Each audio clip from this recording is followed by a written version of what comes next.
Voilà, Jésus est ressuscité et il envoie ses disciples, ses apôtres, porter la bonne nouvelle, parler avec la force que va leur donner l'Esprit Saint. Et nous l'avons entendu dans la première lecture, ils n'ont pas peur de parler, même devant leurs opposants, en disant il vaut mieux obéir à Dieu plutôt qu'aux hommes. Jésus leur avait dit dans l'Évangile, nous venons de l'entendre, on risque de ne pas vous entendre, mais parlez quand même, parlez. Et celui qui vous écoutera renaîtra de l'Esprit, lui aussi. Alors je voudrais justement partir de ces textes pour vous présenter en l'espace de quelques minutes un document, vous en avez certainement entendu parler, qui vient d'arriver de Rome, qui est sorti le 8 avril, il y a 3 jours, émanant de la Congrégation pour la doctrine de la foi, avec la signature du pape, qui s'appelle Dignitas Infinita, la dignité infinie de la personne humaine. Et dans les temps troublés que nous vivons, en particulier en France, avec l'inscription de l'IVG dans la Constitution, le débat actuel sur la fin de vie, il nous est bon d'entendre cette parole qui donne des repères.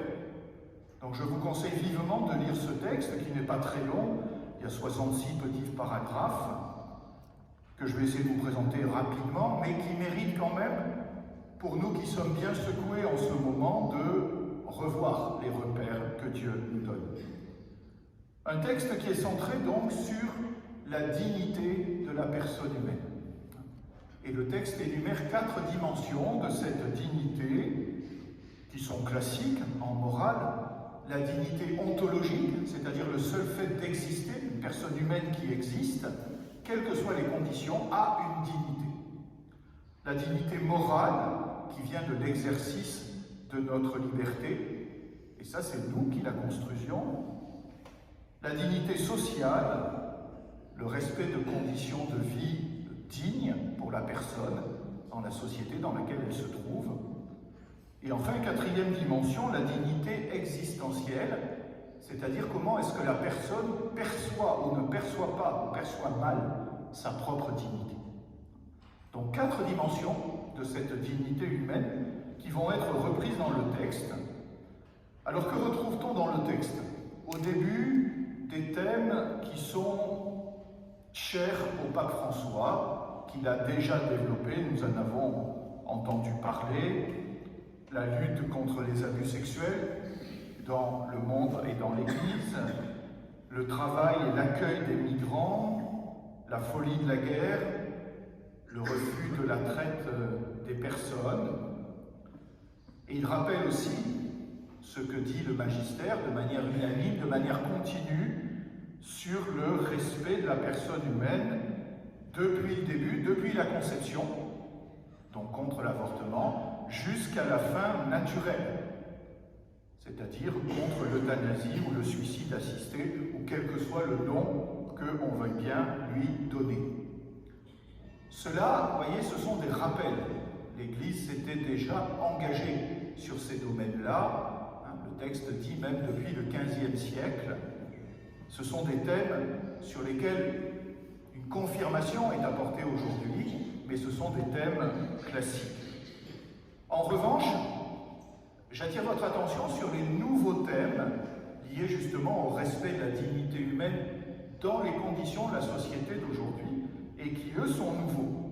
Il y a, on pourrait dire, 4 thèmes qui sont traités pour la première fois dans un document venant de Rome, et c'est ce qui en fait l'intérêt. Le premier, c'est la prise de position sur la GPA, la gestation pour autrui. Et vous savez que c'est un thème, là aussi, dont on va entendre parler encore pendant un certain temps. C'est la première fois qu'un texte magistériel aborde cette question pour nous donner un éclairage en disant qu'en fait, l'enfant lui-même, lorsqu'il vient, jouit d'une dignité du seul fait qu'il existe. Or, dans la GPA, il est traité comme un objet que l'on se donne, et donc la GPA est contraire à la dignité de l'enfant et de sa mère porteuse. Ça n'est pas respectueux pour une femme de louer son ventre pour porter l'enfant d'une autre, c'est une marchandisation du corps humain. Et le pape rappelle, enfin, la congrégation rappelle dans ce point-là qu'il n'y a pas de droit à l'enfant de n'importe quelle manière. L'enfant est un don de Dieu, il jouit d'une dignité infinie et c'est son bien et sa dignité qu'on doit respecter d'abord et non pas vouloir se le donner de n'importe quelle manière. Le deuxième point nouveau, c'est la prise de position contre la violence numérique. Là aussi, c'est la première fois qu'on en parle, c'est très intéressant. Pourquoi? Parce que c'est notre actualité, là aussi.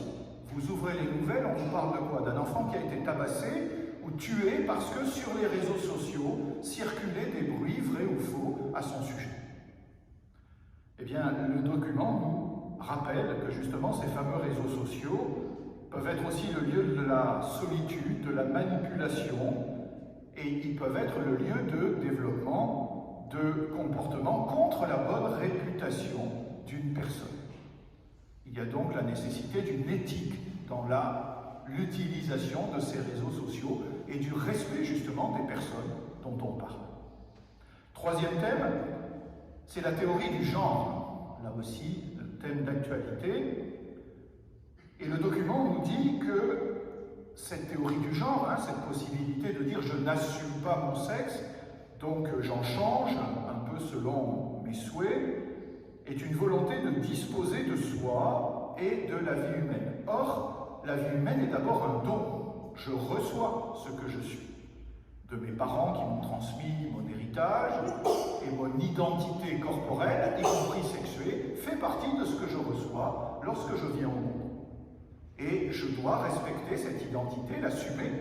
Parfois, c'est un peu plus difficile, ça suppose un travail, mais il en va du respect du corps comme du respect de la dignité de la personne humaine. Et le document affirme clairement que le changement de sexe est contraire à la dignité reçue à la conception. Le quatrième et dernier point, qui est nouveau, là aussi, c'est une prise de position contre la criminalisation de l'homosexualité. Vous savez qu'il y a un texte qui est sorti il n'y a pas très longtemps sur la possibilité de bénir les personnes homosexuelles vivant en couple. Je dis bien, non pas les couples, mais les personnes homosexuelles vivant en couple. Un texte qui a été mal compris, qui encore aujourd'hui pose question.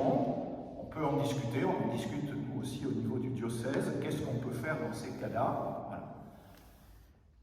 Ça n'enlève rien au fait que l'homosexualité ne correspond pas au projet de Dieu, mais le pape dit clairement que ça n'est pas pour autant qu'il faut criminaliser les homosexuels, c'est-à-dire leur faire la chasse, les condamner, les mettre en prison.